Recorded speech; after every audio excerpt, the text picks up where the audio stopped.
জোহার নমস্কার বন্ধুরা, তোমরা কেমন আছো? আশা করি তোমরা খুব ভালো আছো আর আমিও খুব ভালো আছি।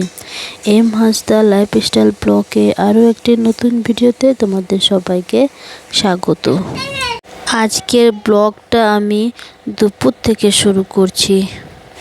আমি দুপুরে কি কাজ করব সেটাই তোমাদের সঙ্গে শেয়ার করব। ফ্রিজের উপরের দিকে মুছে নিচ্ছি আর বাবুর বাস্কেট দুটো মুছে নিচ্ছি। আজকে ফ্রিজের ভিতরে পরিষ্কার করব না, কয়েকদিন আগে পরিষ্কার করেছি। আর এই যে এই থাকটা পরিষ্কার করে নিচ্ছি।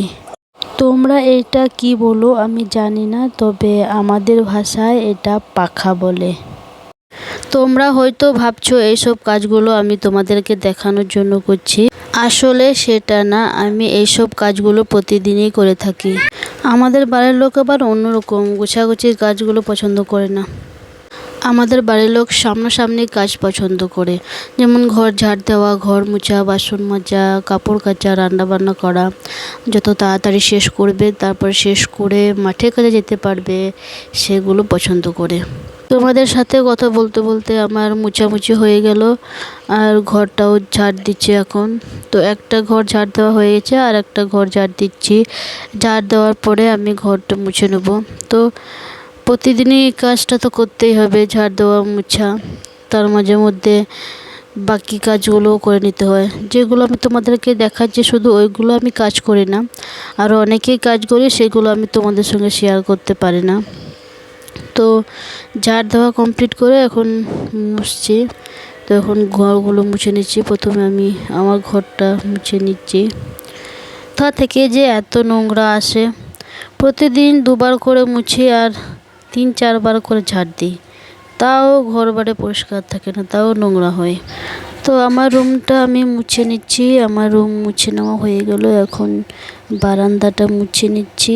তো আমার রুমের সামনের দিকের বারান্দাটা আমি মুছে নিলাম। এখন বোনরা যে রুমে থাকে সেই রুমটা আমি মুছে নিচ্ছি। তো ওই রুমটাও মুছে নেওয়া হয়ে গেল। ওই রুমের সামনের বারান্দাটাও মুছে নিলাম।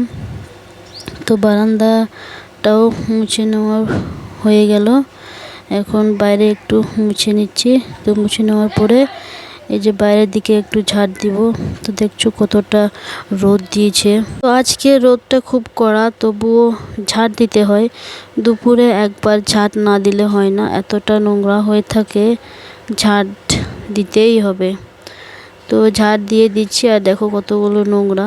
বাচ্চাগুলো খেলা করেছে আর নোংরাগুলো একদম ভর্তি করে দিয়েছে উঠানের মধ্যে। তো ঝাড় দিয়ে দিলাম। এখন যে বাবুকে স্নান করাচ্ছি।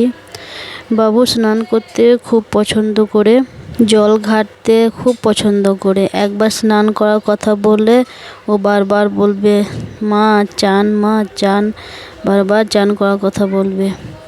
তো এই দেখো চান করে দিচ্ছি আর দিব্যি চুপ করে বসে আছে। তো সাবানটা ধরে রাখে, একদম ছাড়ে না। যতক্ষণ ওর চান শেষ হবে না ততক্ষণ সাবানটা ধরে বসে থাকে।